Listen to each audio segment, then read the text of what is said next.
This is All India Radio. On the eve of the budget session of Parliament, the News Services Division of All India Radio brings you a discussion on issues before Parliament. The participants are Syed Nasir Hussain from Congress, John Brittas, CPIM, Dr. Seema Malik from NCP, Amarjeet Kaur from CPI, and Mahesh Poddar from BJP. Senior journalist KV Prasad moderates the discussion. The budget session of Parliament begins on Monday, January 31st. It will be in two phases. The first will be from January 31st to 11th of February. Then there will be intercession, and then the houses will resume its sittings on the March 14th and continue till April 8th. The session is, of course, most important because the priority is to clear the budget and the finance bill so that the country gets allocation of funds starting the new financial year on April 1 to take up issues which the members of Parliament and parties in particular would like to raise in this session. We have with us a very rich panel which will take us through what are the things that they want to bring to the House.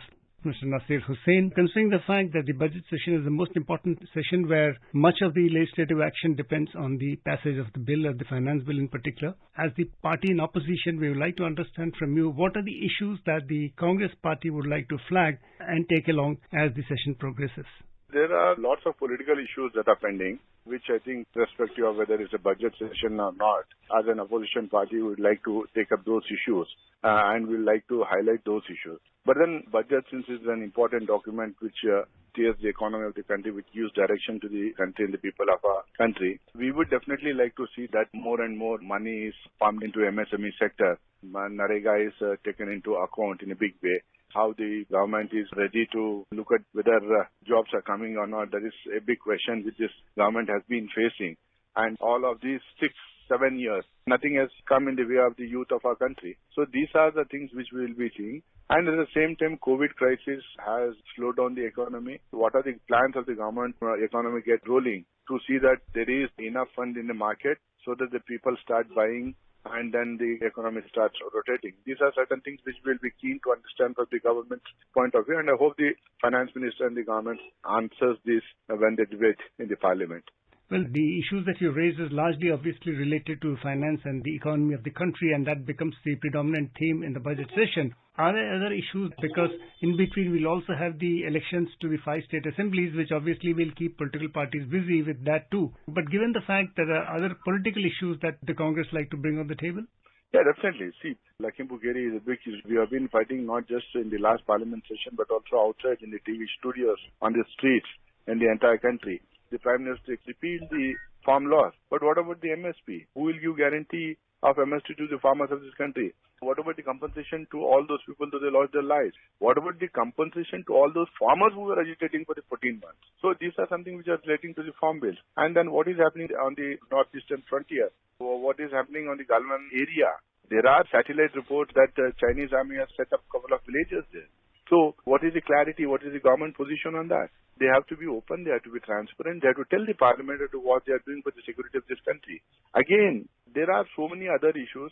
And in that, I think the most important issue is the price rise. Petrol, diesel, gas, that is on one side. What about the other prices of the essential commodities in our country? The common man cannot afford to buy even 2 square meals of meal a day. Everything you take, whether it is lentils, whether it is salt, whether it is vegetables, whether it is other groceries, everything you compare to the UPA times and the NDA times. It is very, very clear there's an inflation in the country. It's very clear that the common man cannot afford to buy anything in the market today. It is very clear that now, in this regime for the past 6.5, 7 years, people, those who were above poverty line, have now come down to poverty line. They have to give the data to the people of this country. These are all the issues which we will raise. And since it is election time, I'm sure that a budget will be positioned in a way where all the 5 states will get the major cake of the budget. I think we should be opposing even that more of the government.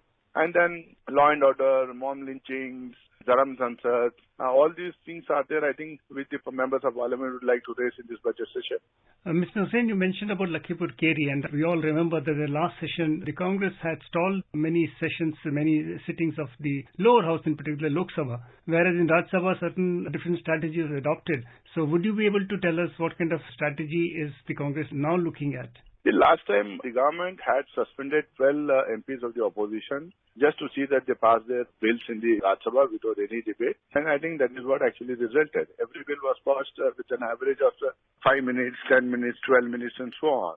Then we had taken up all these issues including Lakhimpur Kheri. And in Lakhimpur Kheri, we said that it is a conspiracy to silence the voices of protest and the voices which are opposing the government of the day. You mentioned the issue of Galwan, you mentioned the issue of what's happening in the northeast part of India. So this is the issue which has been figuring since the April 2020 incident, and then it continues to come up. So how do you propose to take it up? See, the government is answerable to the people of the country through the parliament. Ability to confidence. They should tell the parliament what is happening on our borders, what is happening with the security of this country. Now we have satellite images and it is there in public domain that the Chinese army has set up quite a few villages there. They have set up bunkers there. They have set up camps there. So now sometimes some voices from the government say that there is an incursion. Sometimes the Prime Minister says there's nothing happening there. So whom should we believe? Should we believe the satellite images? Should we believe the Prime Minister of the country? Or should we believe some of the ministers and the MPs who opt for the party that is there in power, who have accepted that there is some sort of a crisis there? So these people who speak about national security, who speak about ideologizing the army, who speak about seeing eye into the eye of the enemy, where are they? What are they doing? Why are they not informing the country or the parliament as to what is happening on our borders? Who is responsible? Who has to inform? So the opposition, well within its rights and well within the parliamentary procedures, have been asking for a discussion on this Galwan crisis and the crisis in the northeast area. I think the government is hiding facts from the people of this country and they are fooling the people of this country as far as the security of our country is concerned. Mr. Bittas, we would like to understand from your party in particular and the opposition in general, what are the issues that you would like to raise during the session? The country is passing through a distressful situation as we are having the third wave of the COVID. And the condition has worsened. The poverty has increased. And as per the Oxfam India report, at least 4.25 crore of people have been plunged into poverty, that too acute poverty in 2021 alone. And unemployment has gone up. And also the inflation, the spiraling prices of essential items also have gone up. So the lives of the people have become too difficult, and we feel that issues like that which affect the people needs to come on the floor of the house. Whereas we see that the ruling party or the governing party is interested only to win elections by whipping up communal tensions here and there. This we can witness in places like Uttar Pradesh and other states. So we intend to take up those issues which are cardinal to the survival, existence and also the existence of the nation and the people. And as you know, we had raked up the issue of the massive sell of the public sector assets. And the funny part is that the government takes over those private companies which are in distress and sell those profitable PSUs to the private entities. This is what is happening in India in the name of National Monetary Pipeline. We also intend to take up issues of federalism. Of late, there have been so many measures on political, economical, and now on administrative level, wherein the state's rights are being invaded and virtually it's are being usurped. So the Chief Minister of Kerala and many other Chief Ministers, including Tamil Nadu, West Bengal, etc., have written to the Prime Minister to desist from making any amendments to the rules which mandates the deputation of the IAS officers. And also the economic powers of the states are being seized upon. So there are numerous issues which we intend to take up in this budget session. Mr. Bittas, in the last session we saw both houses were adjourned for these many days on issues which the opposition was very concerned about. There was some strategy which was adopted in one house on one day and another house another day. So many of these issues remained unheard, or rather they could not be taken up. So how would you think that this time your tactics would be, wherein the issues which you want to bring before the government and raise the voice of the people, how are you going to do this? Last session also, we wanted to cooperate with the government to have a smooth functioning of the parliament. And we attended the meetings convened by the government and also the presiding officers. But unfortunately, on the first day of the Rajya Sabha, 8 members were suspended. So the provocation actually came from the government. Nevertheless, this time, we want to ensure that both the houses function properly and smoothly so that we can raise those issues. But the first leg of the budget session is too brief. That is hardly, say, 8 to 9 days only. And the first day would be the joint session and the second day would be budget. But despite these time constraints, we intend to, raise those issues which are concerning this nation and the people. Dr. Malik, as a party in the opposition, we would like to understand what are the issues the NCP is looking at that it would like to raise in this session. The issue almost remains the same. There are certain burning issues like first of all, the economy of the country, then the unemployment, then the farmers' issue, still some issues are there, then the rising prices. And then there are the women's issues in which we include women's safety, the women's reservation bill, the age of the marriage, and there are so many things are there. Then this is the budget session, so we expect gender-sensitive budget in this. Then there is a cryptocurrency bill. There are so many, the full platter, I will say. There are so many issues are there that way. So I would like to speak one by one on these things. So first of all, coming to the economy of the country, you feel so bad when that GDP has gone down even less than the countries like Bangladesh and Nepal. The economy is estimated to grow at 9.2% in the current 21-22 financial year as compared to a contraction of 7.3% in the previous fiscal year, putting it among those major economies hit hardest by the COVID-19 pandemic. I understand that the Indian economy is recovering, but it is still below potential. And every time you cannot give the excuse of the pandemic because the situation was not very good before the pandemic also. Then coming to the other issues like unemployment, there are so many vacancies in the government and we have seen the agitations, whether it is Bihar and the agitation by the doctors. So the youth of this country is really facing a hard time and the unemployment is increasing day by day. And if you talk about the before pandemic also, the NSO said it is the maximum unemployment in the last 45 years. So this is a matter of great concern for us. Whether it is the central government, there are more than 8 lakh vacancies are there, but still the youth of this country is not getting jobs. So it's a matter of great concern. Almost 28% women have lost their jobs in this pandemic. So we would like to know that what government is going to do for this. Then coming to the rising price, whether it is vegetables or the pulses or the edible oil, and last but not least, the petrol and diesel. There's a price hike everywhere. It's very difficult for the people of this country to live like that. The farmers' issue. We are happy that the government has taken those 3 laws back, but still we will have to assure the farmers for the procurement of the crops at MSP. They should even have to give a guarantee for MSP. Then the 700 people who lost their lives, what about their compensation? Then coming to the corona. We have seen the coordination between the central government and the state government was not up to the mark. The people were not satisfied. So, this time we expect a better coordination in this. The new variant is there. And then what about the vaccination of the small children? They are also falling ill. So, government should give us, that when they are going to start this. And a time foundation is important. The health infrastructure is very important. Just telling that we have opened this much of medical colleges, just converting some district hospitals to the medical college is not going to work that way. So we would like to, raise this health issue. And then about the women's. The women's issue, as you know, whether it is NCRB or the Women Commission, we see that there's increase in the number of crime against women every 1.7 minutes. There's some crime against the women, and the government talks about Beti Bachao and Beti Padhao. Then what they are doing, it's a matter of great concern for us. So we'd like to raise this issue in coming to the Women's Reservation Bill. As you know, this bill is pending. So Malik, you have listed a very long list and very exhaustive issues that are on the mind of the NCP. But what we saw in the last session is much of it was lost because of wranglings on issues. The houses were stalled. So the issues remain on very much there, but they never got raised in a manner it becomes very effective. So how do you work on it? No.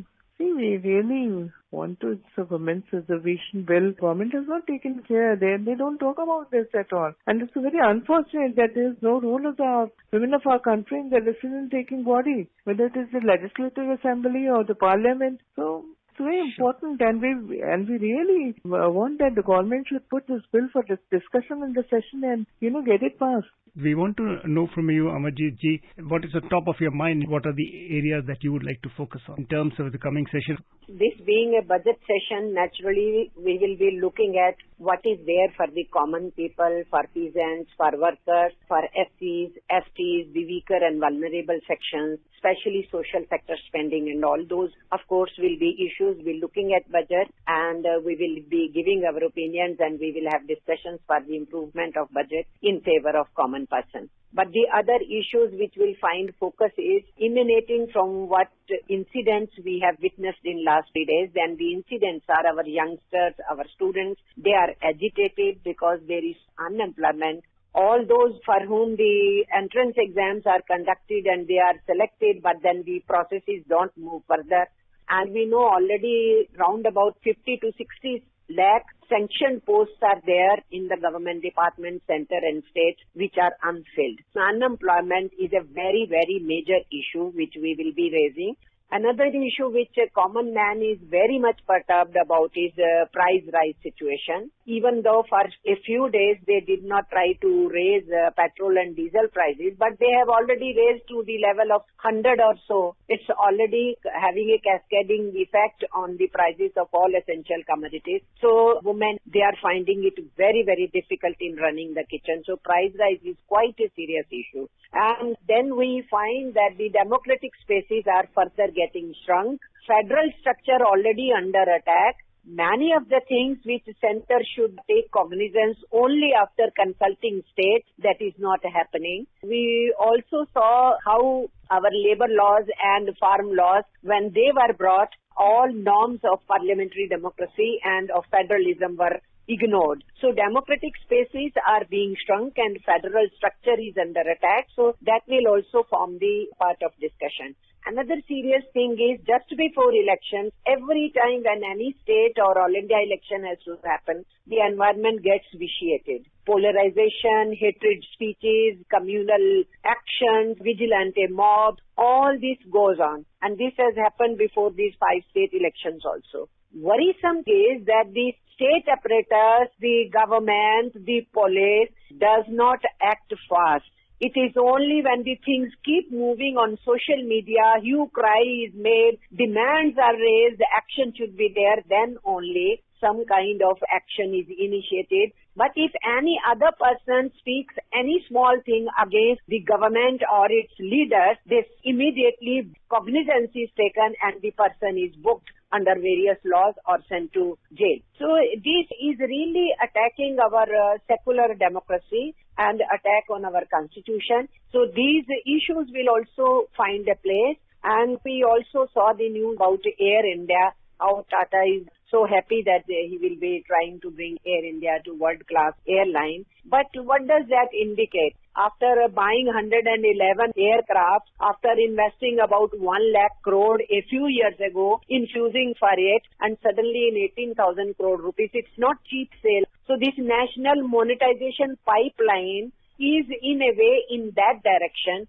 that most of our infrastructure in service sector especially, apart from in mining and exploration, our infrastructure of railways or ports or airports, our transmission lines, electricity, all these places we are finding this national monetization pipeline is actually sell-out politics. So it is a policy of sell-out of the national assets, whichever we created for all more than 70 years in our country. So we will be raising these questions, asking the government why you are selling the nation instead of defending. And why making this joke that you are proud of Republic, whereas the pride of the Republic is put on sale. So those issues will find focus from our side. Amarjit ji, I want to ask you one issue because this has been something which we have been repeatedly looking at. Is the House, when it's in session, there is stalling of Parliament for a variety of reasons.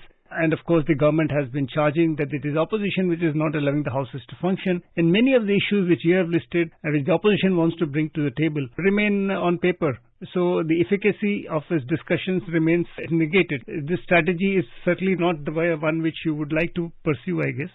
Yes, KV, I think this is a very, very serious question you have raised, very pertinent question, because all the issues which we want to debate, naturally the Parliament should continuously function. If the parliament doesn't function and there is a ruckus, then these issues can't be discussed at all, which we think are so important in the life of our nation and in the life of our people. But who is responsible? Those who rule are to see to it that the opposition voices are heard, discussions take place, parliament takes place. But what I am finding, especially from last two sessions, if I mention, government itself doesn't want the session to function. And ultimately, whatever bills they list, majority of the bills, they get it through because they have brute majority in the parliament. So without a discussion by the opposition, without any amendments being sought into it, they suddenly, within a matter of few hours, they pass these bills. This is being tactically intentional. I would say it is intentional from the side of the ruling party. And last time, the only two issues were there, last time, Pegasus issue and farmers issue. And what was done? That whole session did not function because the government failed to give promise that, okay, let us have discussion on these things, no problem. But they did not allow discussion under the sections where opposition wanted, perhaps because they did not want the parliament session to function, and they got through certain bills which they were interested in doing it. Similarly, then the next session came. That time, they brought something just at the beginning of the parliament session itself. Those MPs who had taken up the cause of certain working sections, insurance issue and other issues they had taken up and gone to the well and had some slogan shouting also. But all that was used as excuse, and suddenly 12 MPs were listed that they will not be sitting inside the parliament. And that became the triggering effect. I think government plans itself, the ruling party plans which issue should be brought so that it becomes a stumbling block in not letting the parliament run. And this time also I am worrying what is going to happen. Definitely it is budget session, it is compulsion of the government, they have to put forth the budget. But I also fear they might bring something which agitates so much and which goes against decorum of parliamentary functioning itself. And if those issues get raised, which is responsibility of the opposition, then again I will say the government would not want the parliament session to function. And sole responsibility, I will put that onus is on the ruling party. Mr. Poddar, the opposition parties have already listed a number of issues that they want to raise during the session. Given the accent on the finance bill and the passage of the budget, we would like to understand what will be the large framework on which the BJP and the government would like to work on. Okay, I say at the outset, I would like to say that the COVID is not over yet. Third phase is going on, and I must compliment the team of Rajya Sabha and Lok Sabha and the government, of course, that despite the threat and the inconvenience, parliamentary procedures have been happening without any interruption, whether it was the first phase or the second phase and even now. My compliments to them. And of course, this compliments is also for the parliamentarians of all the parties who have actively participated, and attendance is almost normal in past two phases. This phase also, I expect the attendance to be normal, despite the fact that the 5 states are going for elections. So some of the leaders might be engaged there, but still I hope that the attendance will be near normal. You have rightly said that the focus will be on the budget. Budget is a very important part of the government functioning, and the nation also looks towards it because it sets the agenda for the future. Which way the nation is going to go, what will be the nation's priority. So this is going to be presented on the very second day of the House. We have seen earlier that in every budget, there is some major initiative the government has announced. I'll come to that later. But right now, I find that many issues with the opposition had last time it was much time was wasted, particularly in Rajya Sabha. It was only productivity is only 48% because of suspension of some of the members. I hope this time all the members will realize that and will try to make up whatever losses we had last time. So there will be debates, there will be discussion, there will be protests also. But I hope the House will function normally and will try to have maximum output during this short spell of first phase of the budget session. Mr. Poddar, the opposition has listed some of the issues that they would like to discuss. Of course, for them too, the priority is budget and the proposals that the finance minister is going to make. Based on that, they will shape up what exactly they will look in the budget. But the other issues which are somewhat related to the economy is something like price rise. They feel that something needs to be done, whether it is on the crude and other issues that are related to it. The basic commodities which are going expensive is what they say. So these are some of the bread and butter issues they would like to take forward and ask the government to say what it needs to do. So what do you look at that? No, price rise will be a major issue. Rather, I would say that I find that price rise is a permanent fixture before every session. But one can't deny that inflation is part of the economy. And right now, the whole world is witnessing abnormal price hikes in all the commodities. Particularly, say, the crude has crossed, I think, $80 a barrel. So like that, there are many things which have become globally costlier. But overall inflation, the government has been able to control it. The food crisis has been taken care by distributing almost free ration to crores of people. And the other commodities which are in short supply, some of them have a cyclic or seasonal effect. So that has been addressed. The commodities on which we are depending on imports have been liberally allowed to be imported. So government is taking the step, and I think once the issues might come during the motion of thanks to the president, that time these issues will come, and I am sure that the government will aptly reply to them and satisfy the nation. One of the issues that the opposition said it wants to discuss is the developments that happen in the Galwan region and also the Ladakh region. So they want a discussion and want to hear from the government what exactly the status. So how do you see that coming up? See, the Indo-China situation is being tackled on a diplomatic front largely, and those issues cannot be very openly discussed. But the government has committed time and again, and I'm sure that it will also once again reiterate that the government is aware of what is happening. Government has made extraordinary preparation to face any worst situation, any kind of threat on the border. And the kind of roads, the kind of equipments which the government has procured are towards to address these kind of threats from across the border. One of the issues which they acknowledge is the fact that the 3 farm laws were taken back. And now they want to discuss other issues which are attendant to it, which the opposition says, whether it is the issue of compensation to the farmers, issue of the MSP and other issues. So this is something that the government is also concerned about the welfare of farmers. So how do you take that? See, the government is committed to benefit of farmers, and they have set a very, very specific target of doubling the income within a particular period, and they are working towards that. And it's not only through the subsidies alone, but it's also through various kind of other supporting measures which can enhance their income. And that includes introducing technology into the product, marketing access, and so many other things.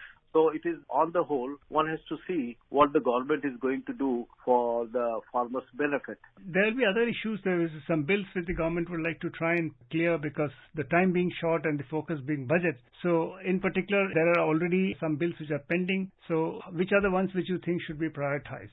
I'm sure that, see, some of the bills which could not come last time, but they were supposed to come, and some of them have been sent to the committees, like child marriage bill was referred to the standing committee, mediation bill is there, wildlife amendment bill is there, biological diversity bill. These are the bills which have been sent to the committees. But some of the major clarification, I think, should come. One I expect is the cryptocurrency and regulation of its official digital currency bill. I think this is expected by the public also, and particularly the financial sector. Some amendments to the IBC is also expected.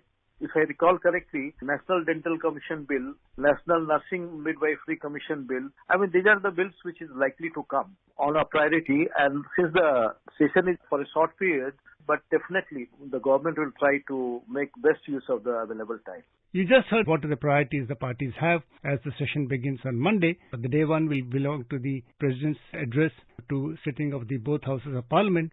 And then the first session is largely devoted to the motion of thanks to the President's address. And in between the intersession, you will have the committees which will examine the demands for grant and then go on to the clearance of the finance bill. So the issues are very clear. action starts on Monday. Thank you very much for listening to us. You were listening to a discussion on issues before Parliament.